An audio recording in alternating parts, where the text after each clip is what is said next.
Ferdinand de Saussure, famous linguistics, जिन्होंने कि structuralism के थियोरी को प्रमोट किया सोशल साइंसेस में, और बाद में उन्हीं की थ्योरी बेसिकली पोस्ट स्ट्रक्चरलिज्म के लिए भी मार्ग बनाती है।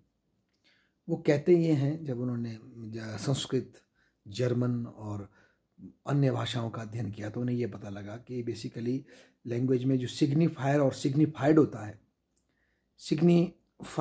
है वो रियल चीज़ जिसको हम बयां करना चाहते हैं। फॉर एग्जांपल एक कुत्ता, उसको हम बयां करना चाहते हैं, हम उसको कुत्ता बोलते हैं उस जानवर को, और उसको वो एक सिग्निफाइड चीज़ है। और कुत्ता जो शब्द हम यूज़ कर रहे हैं हिंदी का, ये उसको सिग्निफायर कर रहा है। ऐसा एक लैंग्वेज चलती है, वो कहते हैं ससुर। पर वो कहते हैं मज़े की बात है कि जो हम कुत्ता शब्द यूज़ कर रहे हैं कुत्ते के लिए, और कुत्ता कह रहे हैं जानवर को, बेसिकली जरूरी नहीं उस जानवर का नाम कुत्ता ही हो। इसका स्पष्ट एग्जाम्पल है कि दूसरी भाषा में उस कुत्ते को जो है, जिसको हम कुत्ता कह रहे हैं, उसको डॉग कहते हैं। शब्द भी उसके लिए वर्ण अलग है, DOG। तो बेसिकली रियलिटी में जो चीज़ें होती हैं और उनको बयां करने के लिए जो हम सिग्निफायर यूज़ करते हैं, भाषाएं यूज़ करते हैं, वो अपने रूल और रेगुलेशन से चलती हैं। और मज़े की बात है, जो मीनिंग हम उनसे ड्राइव करते हैं उस चीज़ के लिए, वो हमारा अपना होता है, वो आर्बिट्ररी होता है, अपनी मन मर्जी से हम तय करते हैं, और फिर आपस में डिस्कस कर करके हम उस मीनिंग को पॉपुलराइज करते हैं। मतलब इस तरह से भाषा का विकास होता है। तो किसी शब्द भाषा में उस जंतु के लिए कुत्ता शब्द ठीक है, किसी में डॉग और किसी में कोई और शब्द यूज होता है। जानवर वो वही है, पर भाषा जो है उसके जो शब्द यूज किए जाते हैं, उसकी जो प्रोनाउंसिएशन आती है, वो सेम नहीं है। तो बेसिकली रियलिटी जो है वो अलग होती है, और जो लैंग्वेज से हम उसको एक्सप्लेन करते हैं, उसके कॉरस्पॉन्ड करते हैं सिग्निफायर से, वो जरूरी नहीं वो सेम हो, वो आर्बिट्ररी ही होती है, ऐसा ससुर कहते हैं। और इसको समझने के लिए हमें लैंग्वेज के कुछ रूल्स होते हैं, रेगुलेशंस होती है, उसका स्ट्रक्चर होता है, उसको अंडरस्टैंड करना चाहिए। तो इसको स्ट्रक्चरलिस्ट ने उठाया इस फिलॉसफी को, और ले गए कि हमें सोशल साइंसेज में, चाहे लेवी स्ट्रॉस हो, है ना, सोशोलॉजी में हमें देखना चाहिए हर एक समाज के जो ऑर्गेनिजम्स हैं उनके नीचे कुछ स्ट्रक्चर होते हैं। बेसिकली जो बाहर से हमें उनके सिम्टम्स दिख रहे हैं उसके नीचे स्ट्रक्चर्स होते हैं, और हमें उन स्ट्रक्चर्स की अंडरस्टैंडिंग करनी चाहिए, तब हमें रियलिटी का पता लग सकता है। ऐसा स्ट्रक्चरलिस्ट ने कहा।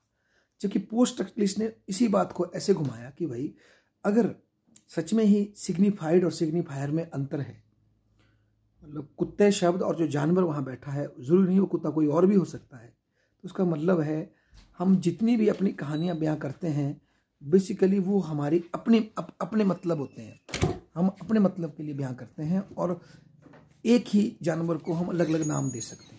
तो इसका मतलब ये भी हुआ, जैसे कि मेटा नैरेटिव्स की बात होती है या अलग अलग वर्जन्स की बात होती है, वही बात है। किसी कहानी में श्री राम जी एक हीरो होंगे, और एक और कहानी के दूसरे एंगल से लिखी जाएगी जिसमें उसको अलग मीनिंग देने की कोशिश की जाएगी, वो विलन हो जाएंगे। बेसिकली जब मीनिंग हम स्वयं देते हैं किसी चीज़ को जो रियल में है, तो हम उसी चीज़ को अलग अलग मीनिंग दे सकते हैं। किसी मेटा नैरेटिव में आपके लिए लहसुन खाना जो है वो आपकी हेल्थ के लिए अच्छा दिखाया जाएगा, नॉन वेजिटेरियन फूड अच्छा दिखाया जाएगा, और उसी फूड को किसी और मेटा नैरेटिव में और किसी और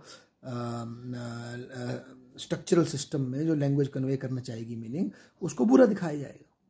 तो देयर इज एज सच कोई अच्छा और बुरा नहीं होता। लैंग्वेज अपने आप में जो शब्द यूज करती है, जो कॉन्सेप्ट यूज करती है किसी चीज़ को बताने के लिए, वो आर्बिट्रेरी होते हैं। तो इस तरह से ससुर की भाषा को उन्होंने इंटरप्रेट कर लिया। तो ससुर, मजे की बात है, दोनों तरफ उनका योगदान रह गया।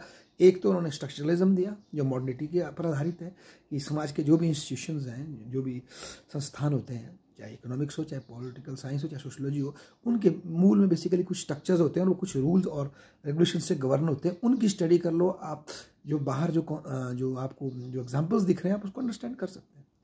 और इसका अपोजिट पोस्ट मॉडर्निस्ट ने यह कहा कि अब आप कह ही रहे हैं कि सिग्निफायर और सिग्निफाइड में डायरेक्ट कोई संबंध नहीं होता, सिर्फ आर्बिट्रेरी रूप से हम वर्ड का मीनिंग थोपते हैं उस चीज़ के ऊपर।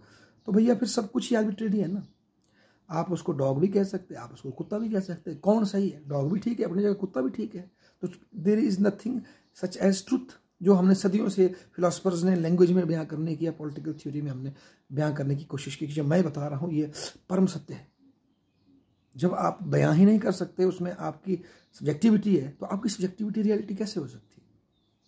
क्योंकि लैंग्वेज ही सब्जेक्टिव है। ऐसा हमारे